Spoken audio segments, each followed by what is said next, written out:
अस्सलाम वालेकुम मेरे प्यारे अज़ीज़ दोस्तों, बहनों और भाइयों। उम्मीद करता हूँ कि आप लोग खैर खैरियत से होंगे और ख़ुश होंगे। ये वीडियो दिखाने से पहले मेरी एक छोटी सी रिक्वेस्ट है कि अगर आप देवबंद मकतब फ़िक्र से ताल्लुक़ रखते हैं तो बराए मेहरबानी ये वीडियो ना देखें। अगर आपने देवबंदियत कबूल की हुई है और आप ये मेरी वीडियो देखेंगे तो आपको गुस्सा आएगा, इसलिए ना देखें। लेकिन अगर आप देवबंदियत से ताल्लुक़ रखते हैं लेकिन फ़िरका वारियत पर लानत भेजते हैं और फ़िरका वारियत छोड़ना चाहते हैं तो ये वीडियो आपके ही लिए है। मेरे प्यारे अज़ीज़ दोस्तों, बहनों और भाइयों, मेरी इस वीडियो का टॉपिक और थंबनेल ये है, यानी टाइटल ये है कि देवबंद उलमा की बैड स्टोरीज़, गंद स्टोरीज़ जो उनसी देवबंद की हैं वो कौन कौन सी हैं।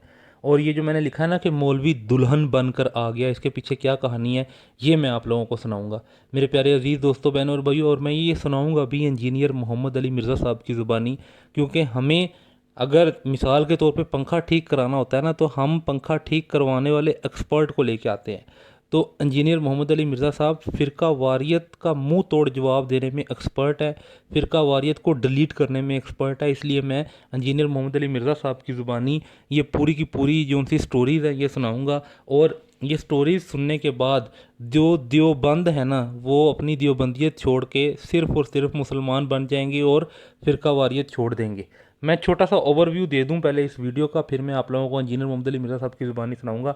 इंजीनियर मोहम्मद अली मिर्ज़ा साहब चंद कहानियाँ सुनाएंगे, उसमें रशीद अहमद गंगोई और कासिम ननोतवी की लव स्टोरी होगी। ये याद रहे, रशीद अहमद गंगोई और कासिम ननोतवी जो उनसे हैं ये देवबंद के नज़दीक बहुत बहुत अहम हस्तियाँ हैं ये दोनों, ठीक है। और इनकी बहुत सारी किताबें हैं। अरवाए सलासा किताब का नाम है, नोट कर लें, अरवाए सलासा किताब का नाम है।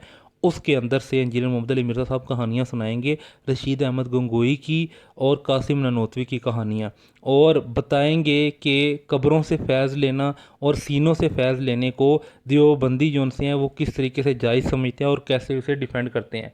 तो बगैर वक्त ज़ाया किए आएँ सबसे पहले ये वीडियो देखते हैं, फिर हम बात करेंगे। तो ये देखें।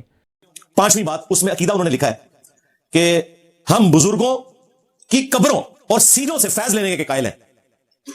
हम बुजुर्गों की कब्रों और सीनों से फैज लेने के कायल हैं, उस तरीके पे नहीं जो अवाम में राइज है, उस तरीके पे जो खवास में है। अब वो खवास में कौन सा है वो आपने हमें बताना है। इन्होंने तो आपको नहीं बताना, हम बता देते हैं कि क्या है खवास के अंदर। बता दें किस तरीके से बताएं कब्रों से। जी उन्होंने बताया हुआ है, अशरफ थानवी साहब ने खुद इसकी शरह में किताब लिख दी अरवाए सलासा। उसमें उन्होंने लिखा है कि कासिम ननोतवी साहब मरने के 6 साल के बाद ख्वाब में नहीं बेदारी में अपनी कब्र से निकले, जो बंद के 2 मौलवियों की सुलह करा के दोबारा कब्र में वापस चले गए।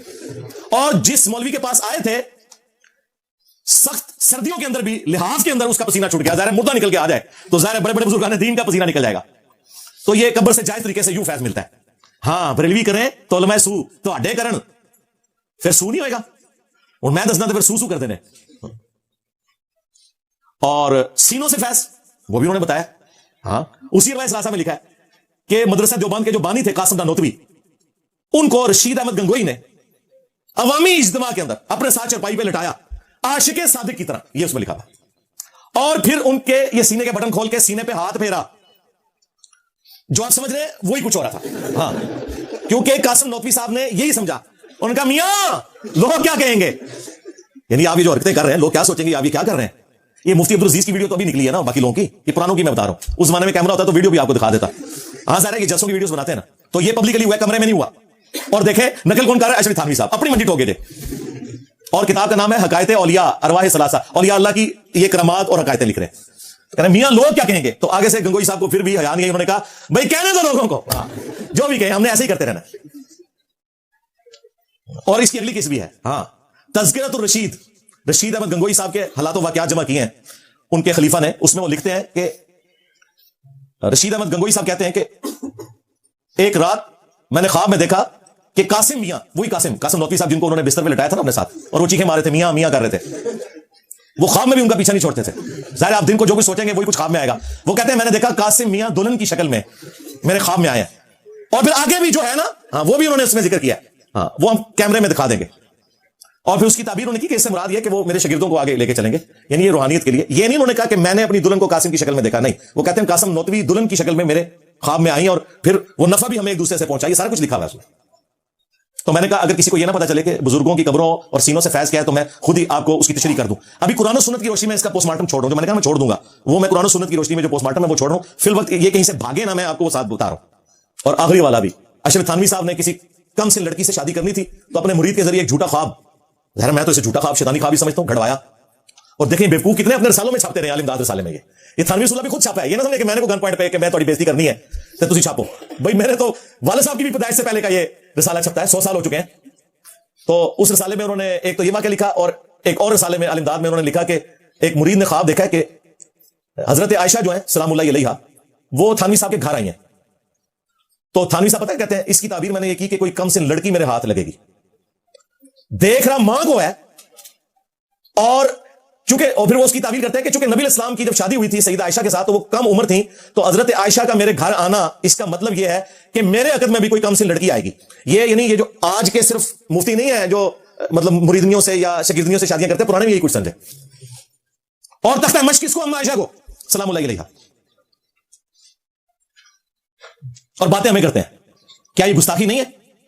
یہ شیطانی خواب نہیں ہے، جھوٹا خواب؟ دیکھ رہے ماں کو، النبی اولا بالمؤمنین من انفسہم وازواجہ امہاتہم، نبی مومنین کی جانوں سے بڑھ کر ان پر حق رکھتے ہیں، نبی کی بیویاں امت کی مائیں ہیں، اور کام اپنے سیدھے کر رہے ہو.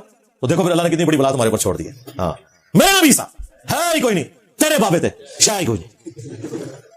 صلوا علی محمد وعلی محمد، اللہم صلی علی محمد وعلی آل محمد واصحاب محمد وازواج محمد وامت محمد اجمعین الی یوم الدین آمین. تو دیکھا میرے پیارے عزیز دوستوں، بہنوں اور بھائیوں، یہ ساری ویڈیو دیکھنے کے بعد کنکلوژن یہ نکلا ہے کہ ہمیں فرقہ واریت پر لعنت بھیج کر صحیح مسلم بننا ہے. ہم نے صحیح معنوں میں مسلمان بننا ہے، کیونکہ اللہ سبحانہ و تعالیٰ نے قرآن میں خود کہا ہے کہ دیکھنا مرتے دم تک مسلمان رہنا. تو ہمیں کوئی فرقہ نہیں بنا کے دیا ہمارے پیارے نبی صلی اللہ علیہ وآلہ وسلم نے. کسی صحابہ نے، کسی تابعی نے، کسی تبع تابعی نے کبھی یہ نہیں کہا کہ ایک فرقے میں جڑے رہو. ہاں یہ ضرور کہا ہے کہ سنت کے ساتھ جڑے رہو، ایک مسلمان ہو کر رہو اور اسلام کو قبول کرو. اس لیے ہم نے فرقہ واریت پر لعنت بھیج کر ایک سمپل مسلمان بن جانا ہے، جو قرآن اور سنت کو فالو کرنے والا مسلمان ہو، جو اس طریقے پر چلے جو طریقہ ہمارے پیارے نبی صلی اللہ علیہ وآلہ وسلم سکھا کر گئے ہیں، اور ان چیزوں کو چھوڑ دے جن چیزوں سے ہمارے پیارے نبی صلی اللہ علیہ وآلہ وسلم نے منع فرمایا ہے. تو یہ ویڈیو دیکھ کر میری یہ خواہش ہے، بلکہ میں امید بھی کرتا ہوں کہ جو دیوبندی حضرات ہیں نا وہ اپنی دیوبندیت چھوڑ دیں گے، کیونکہ یہ کتابوں کے پی ڈی ایف اور جو ان سے اس کے اسکرین شاٹ ہے وہ بھی اس ویڈیو میں لگے ہیں. آپ جس کو یقین نہیں آتا وہ یہ کتابیں کھول کے پڑھ لے. ایگزیکٹلی میں نے تو پڑھی ہیں، ایگزیکٹلی وہی چیزیں ملی ہیں جو انجینئر محمد علی مرزا صاحب نے بتائی ہیں. تو میرے پیارے عزیز دوستوں، بہنوں اور بھائیوں، ہمارا قرآن سچا ہے، ہمارے پیارے نبی صلی اللہ علیہ وآلہ وسلم کی سنت سچی ہے، ہمارے پیارے نبی صلی اللہ علیہ وآلہ وسلم سچے نبی ہیں. اتنا ہمارے لیے کافی ہے، اور یہ ہم نے سنت سے سیکھنا ہے، قرآن مجید پڑھ کے سیکھنا ہے، احادیث سے سیکھنا ہے، سنت سے سیکھنا ہے کہ اصل اسلام کیا ہے، اور ہمیں فرقہ واریت چھوڑنی پڑے گی. تو میرے پیارے عزیز دوستوں، بہنوں اور بھائیوں، میں امید کرتا ہوں کہ آپ لوگوں کو میری ویڈیو پسند آئی ہوگی.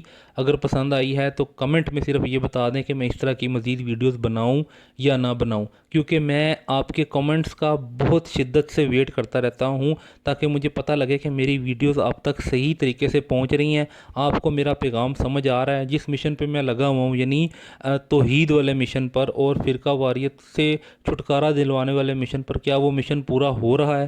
تو کائنڈلی مجھے کمنٹ میں اپریشیٹ ضرور کر دیا کریں اگر ویڈیو اچھی لگتی ہے، اور اگر نہیں اچھی لگتی تو کمنٹ میں یہ بھی بتا دیا کریں کہ ویڈیوز اچھی نہیں ہے، تو آپ اس طرح کی ویڈیوز نہ بنائیں. تو سمپل میں ویڈیو بنانا چھوڑ دوں گا، میں کوئی اور کنٹینٹ پکڑ لوں گا، میں پھر دینی کوئی اور کنٹینٹ پکڑ لوں گا. لیکن یہ جو میرا مشن ہے نا کہ میں نے مسلم بننا ہے، اس مشن میں آپ میرا ساتھ دیں. ہم نے فرقہ واریت کو چھوڑنا ہے اور مسلم بننا ہے، جیسے ہمارے پیارے نبی صلی اللہ علیہ وآلہ وسلم ہمیں قرآن اور سنت کے بارے میں سکھا کے گئے، ہمیں ویسے مسلمان بننا ہے. جزاکم اللہ خیرہ.